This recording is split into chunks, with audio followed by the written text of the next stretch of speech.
এটা আমার পার্সোনাল একটা বিষয় যে আমি আগে ইমাম ছিলাম, এখন নাই। বা আগে ওয়াজ করতাম বড় বড় মাহফিলে, আমার ইউটিউবে ওয়াজ আছে, আপনি সার্চ দিলে পাবেন। আমি ছেড়ে দিয়েছি। পরবর্তীতে আপনিও যদি এমনটা করেন, আল্লাহকে আপনাকে মাফ করবে? মাহাদ আল্লাহ। প্রথমে আল্লাহর কাছে সাহায্য চাচ্ছি, এরকম চিন্তা চেতনা কলিজার মধ্যে নাই। দোষ কিন্তু শ্রোতারও আছে। দোষ খালি টিকটকারদের আর বক্তাদের না, শ্রোতারও আছে। চলনে বলনে কথনে কোনো দিনের সিমটমই নাই, খালি জুব্বাটা আছে, দাড়িটা আছে, আর টুপিটা আছে। ঠোঁটো লিপস্টিক মারিয়া, তারপরে এলোমেলো কিছু আলোচনা, আমার এখান থেকে কুদ্দুর, মিজান ভাইয়ের ওখান থেকে কুদ্দুর, শাইখ আহমদুল্লাহ সাহেবের ওখান থেকে কুদ্দুর, আরেকজনের থেকে নিয়ে এসা কোকিল পাখির মতো, তুতা পাখির মতো থরথর থরথর করে বলে ফেলায়। আর মানুষ মনে করে, আরে বাপ রে বাপ, এ তো যেন তেন আলেম না। কেন শুনতে গিয়েছিলেন? বলবেন হুজুর বুঝি নাই তো। কেন বুঝবেন না?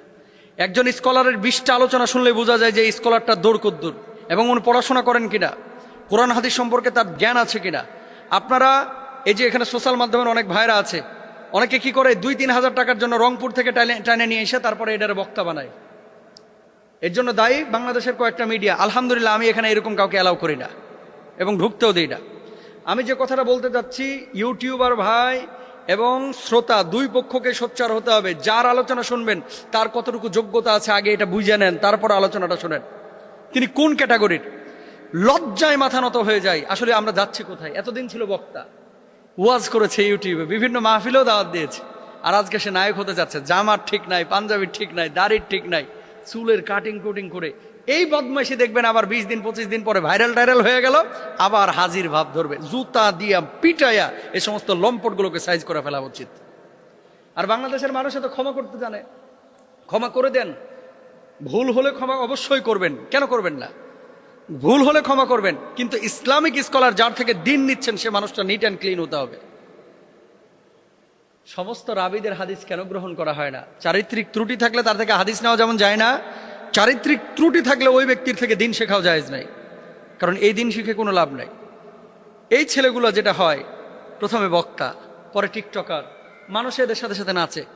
ঠিক 2 মাস পরে এসে আবার জুব্বা টুপি লাগায়, আমার ভুল হয়েছিল, আমার ক্ষমা করিয়ে দেন। আর মানুষজন পুরো এতদিন তো পরিচিত হয় না, এখন আরো বেশি পরিচিত হয়েছে। কারণ এই দেশের মধ্যে নেগেটিভ মার্কেটিং যে যত বেশি করতে পারে, ওইদিকে প্রেম নিয়ে খালি আলাপ করে, আবার ফেসবুকে স্ট্যাটাস দেয়, যতই হিংসা করো না কেন কোনো লাভ নাই, জনপ্রিয়তা কিন্তু কমতেছে না। তোর জনপ্রিয়তায় ঝাঁটার বাড়ি বদমাস। জনপ্রিয়তা দিয়ে কি করবি? জনপ্রিয়তা দিয়ে কি করবি? পানি খাবি? জনপ্রিয়তা তো হিরো আলমেরও আছে, জনপ্রিয়তা কার নাই? সোশ্যাল মাধ্যমে যারা টিকটকার, এদের জনপ্রিয়তা কি কম? এ মেয়ে নিয়ে নাচানাচি যারা করে, জনপ্রিয়তা কম?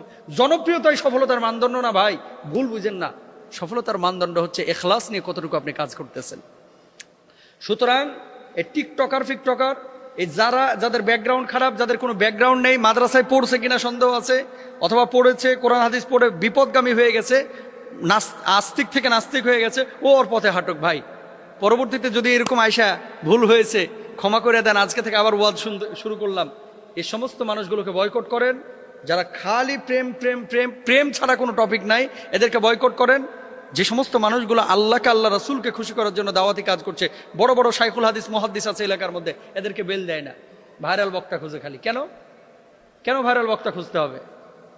অনেকে আমাদের কাছে ফোন দেয় মাহফিলের জন্য, আমি জিজ্ঞেস করি হোয়াটসঅ্যাপে নক দিলে, যে এলাকার শাইখুল হাদিস মুহাদ্দিস বড় প্রিন্সিপাল, এদেরকে দাওয়াত দিচ্ছেন তো? আর নামটা সবসময় ওনাদের নামের নিচে আমাদের নামটা দিবেন, এটা বলে দিই। এলাকা ভিত্তিক বড় বড় শাইখুল হাদিস মুহাদ্দিসকে বেল দেয় না, পরিচিত ফেস, এই জন্য ওনার নামটা বড় করে দেয় না। কিয়ামতের আলামত। আল্লাহ আমাদেরকে বুঝদান করুক। এই টিকটকার, বিকারগ্রস্ত, মাদকাসক্ত, লম্পট ইতরদের থেকে আল্লাহ রব্বুল আলামিন আমাদের বাংলাদেশের মানুষগুলোকে, জমিনটাকে হেফাজতে রাখুক, আমিন।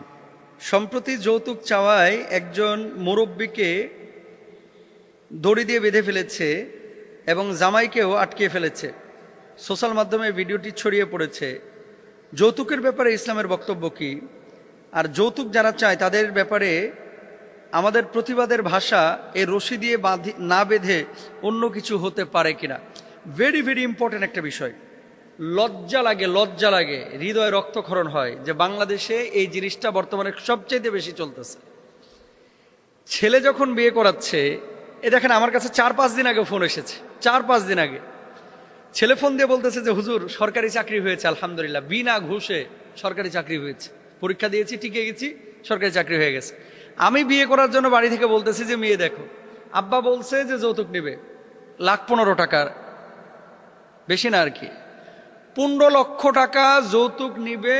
আব্বা বলছে যে যদি যৌতুক তুই না নিস তোরে জন্ম দিছি, এবারে এতদিন তোরে পড়াইছি, খরচ হয়েছে না? তুই সরকারি চাকরি পাইলি, যৌতুক নিবি 15 লাখ, 15 লাখ এখন পাওয়া যাবে, সরকারি চাকরি তুই করতেছিস, যৌতুক নিলে বিয়েতে আমি আসি, আর যদি যৌতুক না নিস তোর বিয়েতে আমি যাইতাম না। আমি মনে করছি যে এটা বাপ না, এটা আবু জাহেলের মামাতো ভাই, এটা বাপ না। সরকারি চাকরি তার হয়েছে ঘুষ ছাড়া, আল্লাহ তাআলা রহম করেছে। বাপের তো খুশি হওয়ার কথা যে সন্তান সরকারি চাকরি পেয়েছে। বাংলাদেশে অনেক বাপ মা এরকম আছে, ছেলে যদি একটু ভালো চাকরি বাকরি করে বা একটু পয়সাওয়ালা হয়, ব্যাংক ব্যালেন্স জমে গেছে ধরুন 50 লাখ, ঢাকা একটা ফ্ল্যাট হয়ে গেছে, চিন্তা করে ছেলে তো এখন দুধে লাগায়, টান দিলেই মেয়ের বাপের কাছ থেকে কচকচ্ছে খালি টাকা বাইর হবে। শোনেন, শুকুরের গোশত খাওয়া যেমন হারাম, শুকুরের পেশাব পায়খানা খাওয়া যেমন হারাম, এই ধরনের কোনো টাকা জোর করে নেওয়া তেমনি হারাম, আল্লাহ তাআলা তেমনি হারাম করেছেন। ইয়া আইয়ুহাল্লাযীনা আমানু লা তাকুলু আমওয়ালাকুম বাইনাকুম বিল বাতিল। হারাম বা অন্যায়ভাবে এই ধরনের কোনো খাবার, কোনো অর্থ এটা গ্রহণ করা, এটা ইসলামী শরিয়ায় সম্পূর্ণরূপে হারাম, এটা জায়েজ নাই। এই যে যাকাত, এই আপনার যৌতুক যারা নেয়, একটা কথা বলি আপনাদেরকে, যৌতুকের টাকা নিয়ে কেউ কোনোদিন শিল্পপতি হতে পারে না ভাই। যৌতুকের টাকা নিয়ে আপনার কাছে যেই বাবা তার এই রাজকন্যাটাকে তুলে দিল, আপনি বলবেন যে আমার বউ তো অত সুন্দর না, মেয়ে হোক কালো, মেয়ে হোক খাটো, মেয়ে হোক বাটি, মেয়ে হোক মোটা, মেয়ে হোক লম্বা, মেয়ে অসুন্দর বা সুন্দর, প্রত্যেকটা মেয়ে তার বাবার রাজ্যে কিন্তু রাজকন্যার মতো। একটা মেয়েকে 20 বছর 22 বছর যে বাবা কষ্ট করে লালন পালন করলো, আপনি কি মনে করেন আপনি ভালোবাসেন চাচার মেয়েকে? চাচা ভালোবাসে না। চাচা অনেক সময় কাঁদতে পারে না, আড়ালে কাঁদে, বলতে পারে না, আড়ালে বলে। কাকা অনেক সময় নিজের আবেগটাকে প্রকাশ করতে পারে না। তো 22 বছর 24 বছর যে মেয়েটাকে লালন পালন করে আপনার হাতে তুলে দিল, আর কি চান মিয়া আপনি? যে তার ভালোবাসার বস্তুটাকে, তার রাজ্যের রাজকন্যাটাকে, যাকে দেখে সে দুপুরবেলায় ভাত খেত, যাকে দেখে সে ঘুমাতো, যার কপালে চুমু দিত, যে মেয়েটাকে কোনোদিন ফুলের একটা আঁচড়ও দেয় নাই, যে মেয়েটাকে কোনোদিন থাপ্পড় মারার কল্পনাও করে নাই, এরকম একটা মেয়েকে আপনার হাতে তুলে দিল, আর কি চান আপনি? আপনি তারপরে পালসার হোন্ডা চান। আপনার বিয়ে করা উচিত পালসার হোন্ডারে। আর যারা যৌতুক চায় এদের বিয়ে করা উচিত টাকারে। যারাই যৌতুক চাইবে, চাচারে যেরকম বাঁধছে রশি দিয়ে আপনারাও বাঁধবেন। যৌতুক দেওয়াও হারাম, নেওয়াও হারাম, যৌতুক নেবেন না। তবে হ্যাঁ, এখানে কৌশল আরেকটা আছে। মেয়ের বাপেরাও এখন আছে অতি চালাক। যৌতুক কেন নেবে না? ও যৌতুক যদি 10 লাখ টাকা চাই করে, মানে চাই 15 লাখ টাকা আবার মোহরানা ধরে ধুয়ে দেয়। যদি বলা হয় ছেলে তো এত কামায় না, 15 লক্ষ টাকা মোহরানা কেন দিলেন? হুজুর শুরুতে আটকায় দিলাম যেন সাইডে ভাগতে না পারে, কারণ ছাড়লে তো আবার 15 লাখ টাকা দিতে হবে কাবিলের। তো ভাই, বিবাহ শাদী এটা একটা পবিত্র বিষয়, এটাকে অপবিত্র আমরা কেন করতেছি? কেন বিয়ে শাদীর মধ্যে কৌশল অবলম্বন করছি? কেন যৌতুকের দাবি আমরা করতেছি? কারা করতেছে? এরা মানুষ না, এরা পশুর চাইতে অধম, এরা হাইওয়ান। আল্লাহ তোরে হাত দিছে, আল্লাহ তোমার পা দিয়েছে, হাত দিয়ে উপার্জন করো, পা দিয়ে উপার্জন করো, পরিশ্রম করো, যা আসবে এটার মধ্যে বরকত থাকবে। ঘুষ খাওয়া, সুদ খাওয়া যেমন হারাম, যৌতুক খাওয়া, যৌতুক নেওয়া তেমনই হারাম। যৌতুককে বাংলাদেশ থেকে বিদায় করতে হবে, যৌতুক নিবও না। আর যে সমস্ত বাপদের বেশি উত্তেজনা এই যৌতুকের জন্য অস্থির, বাপকে বলবেন যে আব্বা আপনি আরেকটা বিয়ে করেন। বাপ যদি এই কথা বলে যে যৌতুক ছাড়া তোর বিয়ে কিনতে হবে না, মা যদি বলে যৌতুক নিব, তাহলে মাকেও বলবেন যে আম্মা আপনি আরেকটা বিয়ে করেন, যে নিজে যে যৌতুক নেন।